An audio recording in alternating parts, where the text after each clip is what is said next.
Sabadi, mesdames, messieurs, merci de nous rejoindre pour cette édition en français de la télévision nationale Lao.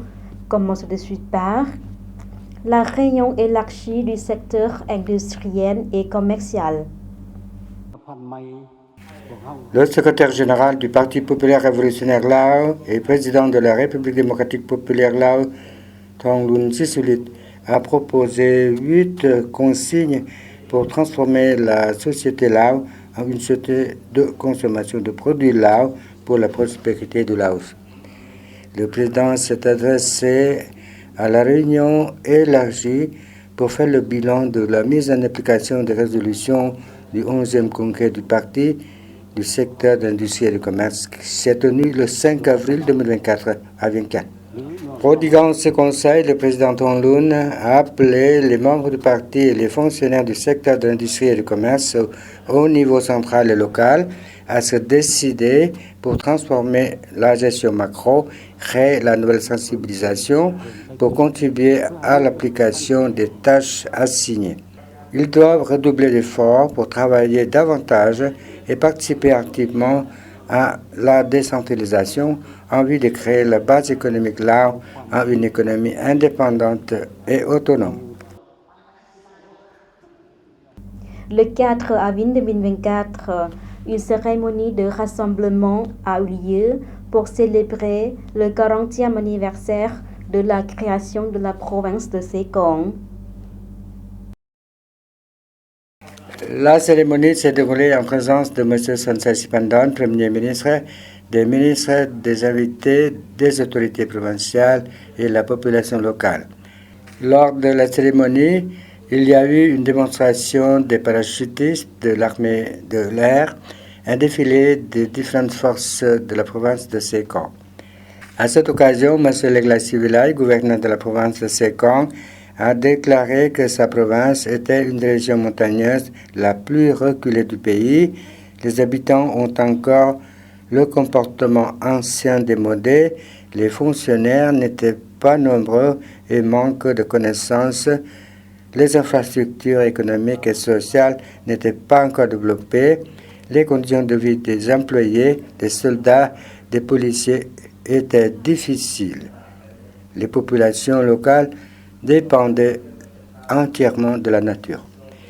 Dans son discours, le Premier ministre a transmis les salutations des dirigeants aux députés, aux anciens dirigeants de la province et aux combattants ainsi qu'aux familles des héros nationaux.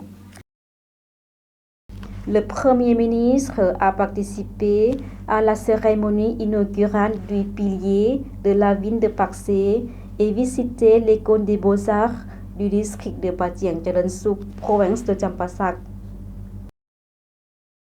Au cours de sa tournée dans les provinces du Sud, le 5 avril, M. Sonsa Siphandone, Premier ministre, et sa suite ont assisté à la cérémonie inaugurale du pilier de la ville de Paksé, situé dans le village de Lakmang, district de Paksé, devant le temple de Paksé.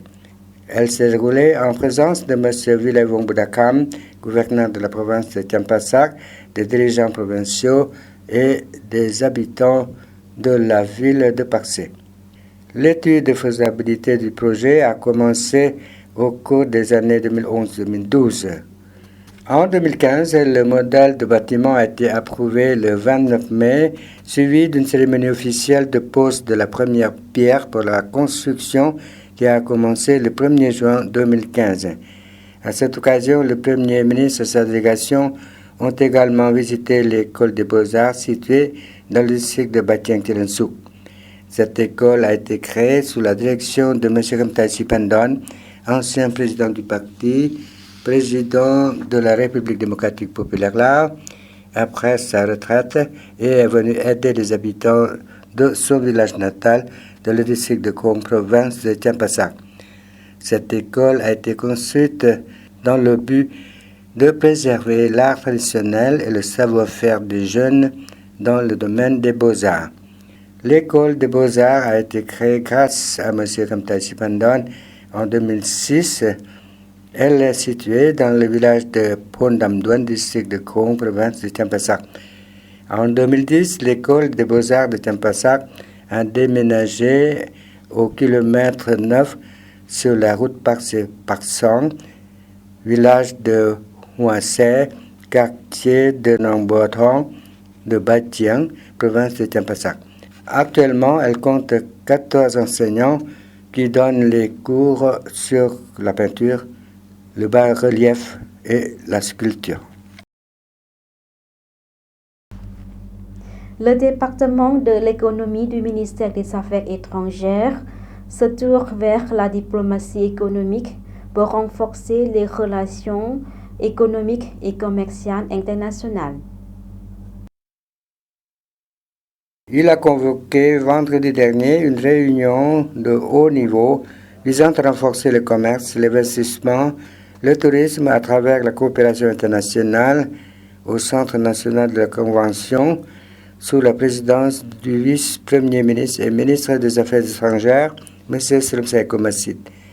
Parmi les participants à l'événement figuraient des ambassadeurs, des diplomates, des dirigeants d'organisations internationales et d'institutions financières, ainsi que des délégués de divers secteurs publics et privés. Les discussions ont porté sur la nécessité de diffuser des informations clés sur les politiques commerciales et d'investissement favorables au Laos, en mettant particulièrement l'accent sur l'attraction des investisseurs étrangers. La diplomatie économique fait référence aux stratégies et tactiques utilisées par le gouvernement pour promouvoir les intérêts économiques nationaux, tels que l'augmentation des échanges commerciaux, l'attraction des investissements étrangers et la négociation d'accords commerciaux bilatéraux et multilatéraux. S'exprimant lors de la réunion, le vice-premier ministre a souligné l'importance de la diplomatie économique dans le renforcement du paysage économique national et international, visant à élever la coopération commerciale et l'intégration mondiale. Soulignant le potentiel économique du Laos, le ministre du Plan et de l'Investissement, Khamtien Vongposi, a déclaré que plus de 463 milliards de dollars américains avaient été investis au Laos, la Chine étant le pays qui investit le plus, suivi par la Thaïlande, le Vietnam et la Malaisie. Les principaux secteurs d'investissement comprennent l'électricité, les mines, les services et l'agriculture. La réunion s'est terminée par une séance de réflexion visant à explorer les opportunités permettant de tirer parti du potentiel de coopération régionale et internationale du Laos pour son développement socio-économique. La poursuite active de la diplomatie économique est désormais une priorité du gouvernement, avec un objectif collectif de l'exécuter avec plus d'efficience et d'efficacité dans les années à venir, ont convenu les participants. Voilà, c'est la fin de cette édition. Toute l'équipe vous remercie pour votre fidélité.